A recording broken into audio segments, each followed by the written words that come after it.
Hello, praise the lord everyone. प्रभु की स्तुति करता हूँ एक बार फिर से कि आपके बीच में मुझे आने का अवसर मिला। मैं परमेश्वर का शुक्रिया अदा करता हूँ और आप सभी का आज के इस मनन में स्वागत करता हूँ। बीते दिनों से हम मेरे प्रियो मीका की पुस्तक का मनन कर रहे हैं और आज हम तीसरे अध्याय की ओर अपने ध्यान को केंद्रित करेंगे। कल के अध्याय में हमने सीखा था कि हमें अपने आप को, अपने जीवन को बुराई से अलग करते हुए अपने एक ऐसे जीवन को जीना है जो परमेश्वर के वचन के अनुसार है। क्योंकि हमने इस बात को देखा था कि बुराई का जो अंत है वो विनाश ही लेकर आता है। इसलिए हम अपने जीवन को जांचें और एक ऐसे जीवन को जिएं जो प्रभु हमें राह दिखाता है और उस मार्ग में हमें आगे बढ़ने में अगुवाई करता है। आज मैं आपसे तीसरे अध्याय की ओर बात करने जा रहा हूं और इस तीसरे अध्याय में हम इज़राइल के अगुओं, उन प्रधानों की भत्सरना की बात या परमेश्वर की ओर से उनको डांट की बात सुनते हैं। कई बार हम सोचते हैं कि परमेश्वर अपने वचन में सिर्फ डांट रहा है और लोगों की भत्सरना कर रहा है, यहाँ पर कोई आशीष की बात नज़र नहीं आ रही है। और कई बार इसलिए अक्सर हम और आप कई बार परमेश्वर के इन वचन से, जो पुराने नियम के वचन हैं, पुस्तकें हैं, भविष्यवक्ताओं की पुस्तकें हैं, उनको हम ज़्यादा इंटरेस्ट लेके सुनना नहीं चाहते या पढ़ना नहीं चाहते, क्योंकि उसमें अधिकतर परमेश्वर की डांट का जिक्र है, भत्सरना की जिक्र है। परमेश्वर हमारे उस जीवन की ओर इशारा करता है जो कहीं न कहीं गलत राहों की ओर है, जो परमेश्वर की दृष्टि में सही नहीं। और अक्सर ऐसा होता भी है कि अगर हम किसी की कमियों को गिनाएँ या किसी की खामियों को हम दर्शाएँ तो यकीनन वो इंसान खफ़ा हो जाता है, नाराज़ हो जाता है। लेकिन अगर हम प्रभु के वचन रूपी दर्पण में चलते हैं तो प्रभु का वचन हमें इस ओर इशारा करता है कि हम अपनी उन कमियों को, अपनी उन खामियों को, अपनी उन गलतियों को सुधारने का प्रयास करें। प्रभु हमें सुधारना चाहता है और वो हमारे जीवन में एक सुधार चाहता है, और इसलिए लगातार हम उसकी चेतावनियों को, उसकी डांट को, उसकी भत्सरना को सुन रहे हैं। और हमारे लिए ये ज़रूरी भी है कि परमेश्वर का वचन यही तो है कि हम अपने जीवन को एक नया रूप दें, एक नए आयाम की ओर बढ़ें और वो जीवन को जिएं जो प्रभु हमसे चाहता है। जब धीरे-धीरे हम ऐसे जीवन को अपने अपने अंदर और अधिक उतारने लगते हैं तो हमारा जीवन अपने आप एक नई राहों की ओर बढ़ने लगता है। आइए हम वचन में चलते हैं और आज मैं तीसरे अध्याय की ओर आपके ध्यान को केंद्रित करूँगा। यहाँ पर प्रभु जिनको परमेश्वर ने प्रधान या अ, अगुवाई की सेवकाई दी थी, जिनको परमेश्वर ने अपनी प्रजा पे नियुक्त किया था एक न्यायी होकर, परमेश्वर उनसे बातचीत कर रहा है। वे लोग जिनको नियुक्त किया था प्रभु ने, परमेश्वर कहता कि मैं तुम्हारे कामों को देख रहा हूं कि तुम सही रीति से न्याय नहीं कर रहे। तुम जो छोटे तबके के लोग हैं, जो गरीब हैं, उनको तुम अत्याचार कर रहे हो, उनके साथ तुम अन्याय कर रहे हो। और परमेश्वर उनसे बातचीत करता है। तीसरे अध्याय में लिखा, मैंने कहा, हे याकूब के प्रधानों, हे इज़राइल के घरानों के न्यायियों, सुनो, क्या न्याय का भेद जानना तुम्हारा काम नहीं? तुम तो भलाई से बैर और बुराई से प्रीति रखते हो और मानो तुम लोगों पर से अपनी उनकी खाल उधेड़ लेते और उनकी हड्डियों पर से उनका मांस नोच लेते हो। अर्थात परमेश्वर अपने उन न्यायियों से, उन अगुओं से ये बात को बोल रहा है जिनको परमेश्वर ने अपनी जाति पर, अपने लोगों पर न्यायी ठहराया था। वे परमेश्वर की व्यवस्था के अनुसार नहीं, पर वे अपने लाभ की सोचते हुए जो सही है उसको गलत और गलत को सही बताने का प्रयास करने लगे। ये वचन सिर्फ इज़राइलियों के लिए नहीं मेरे प्रियो, लेकिन आज इस वचन रूपी दर्पण में अगर हम अपने आप को भी देखते हैं, क्योंकि ये वचन हर एक के लिए है, हमें अपने आप को जांचने की आवश्यकता है, तो हम भी कहीं ना कहीं अपने आप को इस वचन में पाते हैं कि हमारा और आपका जीवन भी कई बार सही को गलत और गलत को सही करने में हम अक्सर अपने अपने जीवन को जीते हैं और इतना तोड़ मरोड़ करके हर एक बात को साबित करने का प्रयास करते हैं। जो गलत है उसको सही बताने का प्रयास करते हैं और जो गलत है उसको सही बताने का प्रयास करते हैं। अक्सर हम ऐसे आसपास के कामों को, आसपास के जीवन को हम अपने आसपास की ज़िंदगी में देखते हैं। मैं क्यों कई बार इस बात को बोलता हूँ? क्यों? क्योंकि जब हम मनन करने बैठते हैं तो हम अपने जीवन में इस बात का अवलोकन करते हैं और अपने जीवन को जाँचने का प्रयास करते हैं कि कहीं ऐसा तो नहीं कि मेरा जीवन भी परमेश्वर के उस वचन के अनुसार जिसमें वो ज़िक्र कर रहा है अपने लोगों से उनकी बुराई का, कहीं वो बुराई मेरे अंदर भी तो विद्यमान नहीं। अक्सर हम और आप अपनी ज़िंदगी के बारे में बड़े निश्चिंत रहते हैं। हम सोचते हैं कि अरे! ये जीवन प्रभु ने हमें दिया है, हमारी शुरुआत होती है कंप्लेन से और हम शिकायतों के साथ अपने दिन की शुरुआत करते हैं। कई शिकायतें हमारे जीवन में होती हैं, पूरा दिन हमारा शिकायतों से गुज़र जाता है। लेकिन मैं ये कहना चाहता हूँ कि हर दिन परमेश्वर मुझे और आपको एक अवसर देता है कि हम उसका धन्यवाद करें। हमारी सुबह जो है, हमारी शुरुआत जो हो, वो परमेश्वर के धन्यवाद के साथ, परमेश्वर की स्तुति के साथ हो। प्रभु को धन्यवाद दें कि प्रभु, मैं तेरा धन्यवाद करता हूँ कि तूने मुझे ये जीवन दिया। आज इस बात को ज़रूर सोचें जब आप मेरे साथ इस मनन में जुड़ें कि आज और बीते सप्ताह भर में आपने कितनी बार कितनी चीज़ों की शिकायत अपने जीवन में की होगी। लेकिन परमेश्वर इन बातों को देखता है कि तू शुक्रगुज़ार नहीं मेरे उस जीवन के लिए, जो ज़िंदगी, जो जीवन मैंने तुझको दिया है, जो आशीषें मैंने तुझको दी है, उन आशीषों के लिए तू शुक्रगुज़ार नहीं, लेकिन तेरे जीवन में सिर्फ़ शिकायतों का दौर है। अक्सर हम ऐसे जीवन को जीते। वचन यह कहता है कि वो उन प्रधानों से बात कर रहा है और वो कह रहा है कि तुम अपने कामों से मन फिराओ, अपने बुरे कर्मों से, अपने बुरी योजनाओं से अपने आप को फेर लो और एक ऐसे जीवन को जियो जो मैंने तुमको दिया है। जिस जिस जीवन, जिस राह में, जिस व्यवस्था के अनुसार तुम्हें चलना चाहिए, तुम वैसा नहीं कर रहे। अगर सरल और सहज शब्दों में अगर मैं कहूँ, क्योंकि बहुत सीमित समय में परमेश्वर के वचन को मैं आपके बीच में रखने का भरपूर प्रयास करता हूं, तो मैं ये कहना चाहता हूं कि वचन जब यहां कह रहा है तो प्रभु एक शिकायत कर रहा अपने अगुओं से। वो कह रहा है कि तुम लोगों के साथ इस प्रकार का अन्याय मत करो, क्योंकि मैं जानता हूं कि तुम सही न्याय नहीं कर रहे।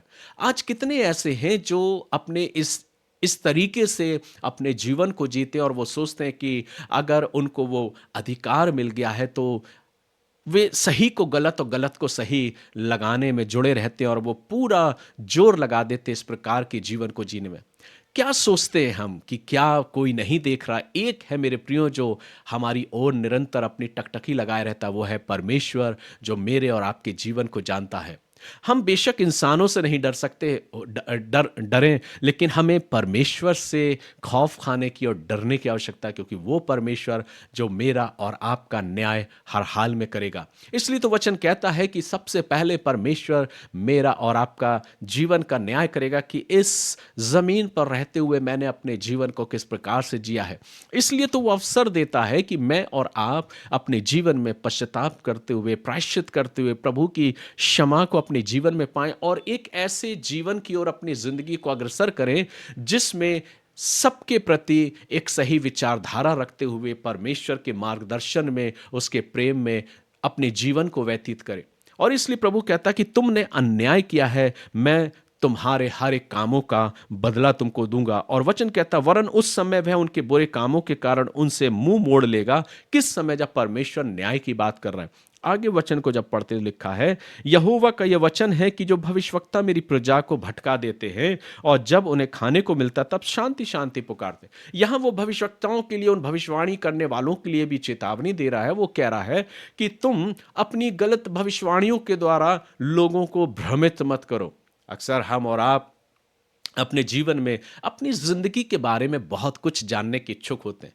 ना जाने कितने लोग क्या क्या चीज़ों को देखने का प्रयास करते हैं। कोई अपनी ज़िंदगी के बारे में किसी से पूछ रहा है, किसी से अपनी ज़िंदगी के बारे में कि उसके अगला पल क्या होगा, एक चाहत के साथ पूछना चाहता है, देखना चाहता है, सुनना चाहता है। लेकिन मैं आपको ये कहना चाहता हूँ कि आपके और मेरे परमेश्वर के सिवा मेरे जीवन के बारे में कोई नहीं जानता। हमें और आपको अपने जीवन में परमेश्वर पर संपूर्ण रीति से भरोसा रखते हुए अपने जीवन को उसके अनुसार जीना है जो उसने अपने वचन में हमको दिया। वचन यह कहता है कि तुम किस प्रकार से गलत तरीके से लोगों को भ्रमित कर रहे हो। आज भी हम इस बात को देखते हैं। अक्सर हम और आप अपने जीवन में सिर्फ यही चाहते हैं कि लोग हमारे बारे में बता दें, लोग मेरे बारे में बताएं कि अगला पल क्या होगा, मेरा आगे मेरे जीवन के बारे में क्या होगा। ये सब कुछ इंसान के जीवन में एक चाहत होती है जानने की। लेकिन मैं आपसे ये कहना चाहता हूं कि अगर हम एक सही जीवन, एक सही मार्गदर्शन में, एक सही जीवन को एक सही मार्ग पे अगर हम लेके चलते हैं, तो परमेश्वर की उपस्थिति, परमेश्वर के अनुग्रह में जब हम आगे बढ़ते हैं तो हम परमेश्वर की आशीष को हमेशा अपने जीवन में पाते हैं। बेशक समय, परिस्थितियां कैसे भी अवसर क्यों ना हो, लेकिन परमेश्वर मुझे और आपको अपने सामर्थ और अपने अनुग्रह में आगे बढ़ाता है। आज आवश्यकता ये मेरे प्रियो, जब इस वचन को हम पढ़ते हैं तो प्रभु इस बातों को बोलता है, हे याकूब के घरानों के प्रधानों, हे इज़राइल के घराने के न्यायियों, हे न्याय से घृणा करने वालों और सब सीधी बातों को टेढ़ी-मेढ़ी करने वालों, यह बात सुनो, तुम सिय्योन को हत्या करके और यरूशलेम को कुटिलता के करके दृढ़ करते हो, उसके प्रधान घूस ले लेकर विचार करते और याजक दाम ले लेकर व्यवस्था देते और भविष्यवक्ता रुपए के लिए हावी कहते हैं। मेरे प्रियो, अंत में परमेश्वर अपनी डांट को देता और वो मुझे और आपको भी एक चेतावनी दे रहा है। ये सिर्फ परमेश्वर के लोगों के लिए, उन लोगों के लिए नहीं जिनके लिए ये वचन लिखा गया है, लेकिन हम और आप भी परमेश्वर की निज प्रजा हैं। जब हम और आप परमेश्वर पर विश्वास करते हैं, जो एक जीवित परमेश्वर है, और जब हम उस पर विश्वास रखते हुए अपने जीवन को आगे जीते हैं, तो हम भी उसकी संतान हैं। उसने मुझे और आपको अपनी संतान बनाया, और एक पिता होने के नाते वो मुझे, मेरे और आपके जीवन को सही राहों पर लाना चाहता है। हम और आप भी मेरे प्रियो आज अपने जीवन का अवलोकन करें, और कितने ऐसे लोग हैं जिन्हें आज अपने जीवन में जांचने की ज़रूरत है, जो ये सोचते हैं कि शायद उनका जो कार्य है वो बहुत सही चल रहा है। अक्सर हम इन बातों को देखते हैं, और मैं अक्सर इन बातों को गौर फरमाता हूँ अपने आसपास के वातावरण में, अपने आसपास के जीवन में। जो कुछ घट रहा है, जो कुछ हो रहा है, हर कोई कहीं ना कहीं किसी ना किसी रीति से इस प्रकार के जीवन में लिप्त है, जो दूसरों के ऊपर अन्याय, झूठ को सही और सही को झूठ बताने का प्रयास करते हैं, और अपने जीवन में सिर्फ प्रलोभन के द्वारा उन गलत बातों को लोगों को बताकर भ्रमित कर रहे हैं। आज हम और आप भी अछूते नहीं है मेरे प्रियो। हम कहते ज़रूर हैं कि हम विश्वासी हैं, हम इन बातों में लिप्त नहीं है, लेकिन आज मुझे जांचने की ज़रूरत है। अक्सर जब हम परमेश्वर की आराधना के लिए एकत्रित होते हैं, तो हम सोचते हैं कि परमेश्वर का दास मेरे बारे में बात करे, मेरे बारे में भविष्यवाणी करे, वो मेरे बारे में बताए कि परमेश्वर क्या कह रहा है, और अक्सर हम इन बातों में लिप्त होकर अपने जीवन को इसी प्रकार से जी रहे हैं। प्रभु का वचन पढ़िए मेरे प्रियो, प्रभु के वचन का मनन करिए, चिंतन करिए। प्रभु अपने आप अपने वचन के द्वारा अपनी उन बातों को आपको बताना चाहता है।